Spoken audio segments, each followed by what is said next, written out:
We're back. Time for another edition of the Carolina Insider. It is our weekend recap presented by Wells Fargo. My name is Jones Angel. He, of course, is Adam Lucas. We have a ton to get to.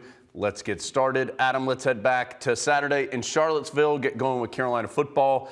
And as has been the story for a large majority of the season, Carolina just finds a way to finish with more points than the other team. 31-28, the final score. Carolina gets the win at Virginia. I don't think the Tar Heels left this game feeling as though it was the best one they've played all year, but they found a way to get the victory, which for them, of course, was the most important part.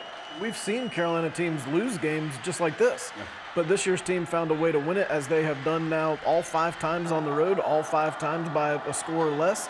And this time that they did it largely through Drake May and especially Josh Downs. Josh Downs with a career-high 15 catches for 166 yards and a touchdown. Drake May, 26 of 37 for 367 and 3 touchdowns, as you would expect. Downs, the ACC wide receiver of the week, and the guy throwing in the ball, Drake May, the ACC quarterback of the week, both of them having just tremendous seasons.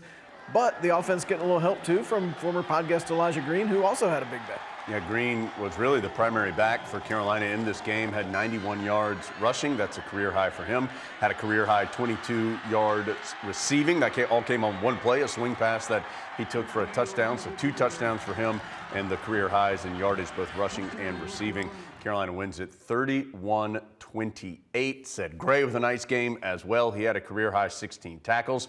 Storm Duck, who will be our guest tomorrow here on the video pod. Storm had an interception, another PBU in the game as well. So a lot of different guys helping Carolina get the victory, and they'll try to continue, Adam, this really long streak of quality play, but it's going to be tough. On the road at Wake Forest, Saturday night, 7:30. The Deacs reeling a bit. They've lost their last 2. They'll be ready to see the Heels. And Wake's record in November under Dave Clawson is not as good as you might think if you were just looking at it from the outside, but we know Wake with a really tough offense to defend. We know Carolina's defensive line is going to have to do a great job.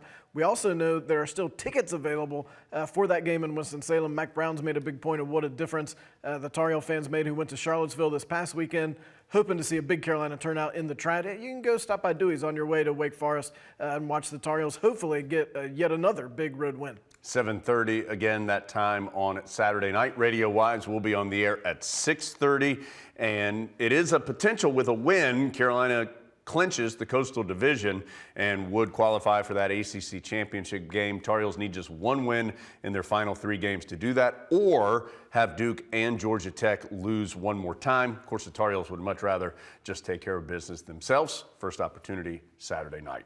Adam, it was our first opportunity to see Carolina basketball in regulation. Of course, they had their exhibition win a little more than a week ago, but UNCW came to town.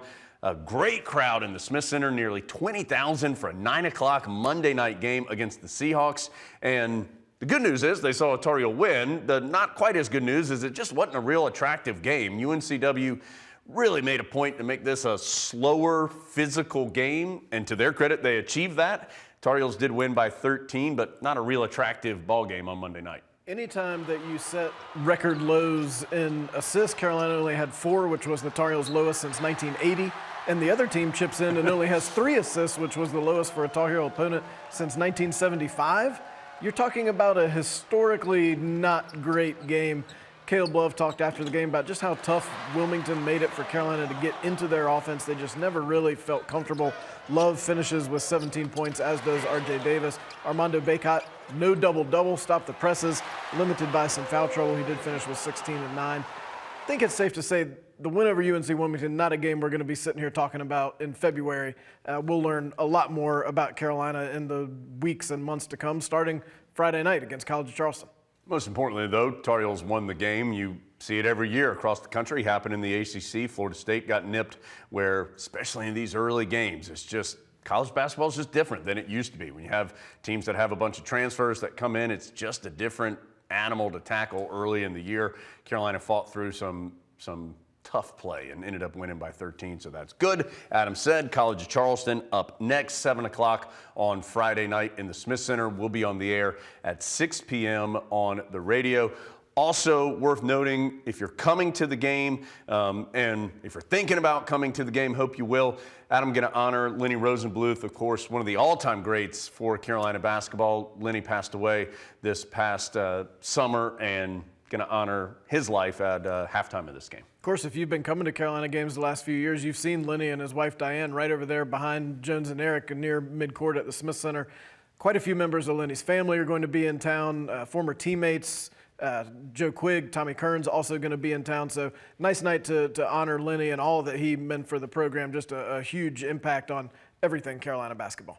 The women, by the way, start tomorrow as well. Their season gets underway against Jackson State at 7 p.m. All right, we've got a lot to get to and only about half our show left, so let's burn through it. Women's tennis. Adam, what a fall for Fiona Crawley.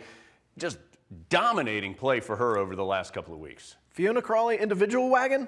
Oh, yes, individual wagon for sure. She has received the coveted individual wagon status. She wins the ITA Fall National. She beat the number 3 player in the country from Princeton. Her fall, she was 17-0, Fiona Crawley was. But even better, she only lost 2 sets the entire fall. The first player to win both fall majors since 2016. Only the second Tar Heel ever to do it. Jamie Loeb was the other in 2013. So just an incredible year from Fiona Crawley, who almost darn near won the doubles title as well, which she had to turn around and play with Carson Tanguilig about an hour after she won the singles title. Tar Heels defeated in that one by the nation's top-ranked team from Pepperdine. Speaking of top-ranked teams, Carolina's field hockey team still undefeated and ACC champions yet again, beating Syracuse and then Virginia. It is the 6th straight ACC championship for field hockey. They're 25th overall. They are the number 1 overall seed heading into the NCAA tournament. 17-0 overall. They finished conference play, 8 wins, no losses. And Adam, talking about a wagon, the field hockey team has been one all year long. And got some great play in the ACC tournament from Meredith Shoulder, who ends up winning tournament MVP. She's really helped shore up that defense, which had been an area that struggled some last year. Erin Matson, Riley Heck, Siska Bruning also on the all-tournament team. Carolina now moves into the NCAA tournament. They'll be back in action on Friday. They'll play the winner of Delaware and Lehigh. That match will be in Chapel Hill at noon. The winner there will play Sunday, also in Chapel Hill, and the winner of that match moves on to the Final Four. So getting down to it for Erin Matson's career and Carolina field hockey season as they go for another national title. The 2 Sockers, both in the ACC tournaments. The women fell in the championship match 2-1 against Florida State. They had defeated Duke in penalty kicks in the semifinal to get to the championship match. Avery Patterson, Emily Moxley, Tori Hansen on the all-tournament team. Carolina is a number 2 overall seed. They're the number 5 seed in total, number 2 overall seed in the NCAA tournament. They host Old Dominion Saturday at 7 p.m. Carolina 15-4 on its way to the NCAAs. The guys defeated Boston College in the first round of the ACC tournament, but then fell in a game against Syracuse, 1-0 in a game that Tar Heels really controlled the pace of play.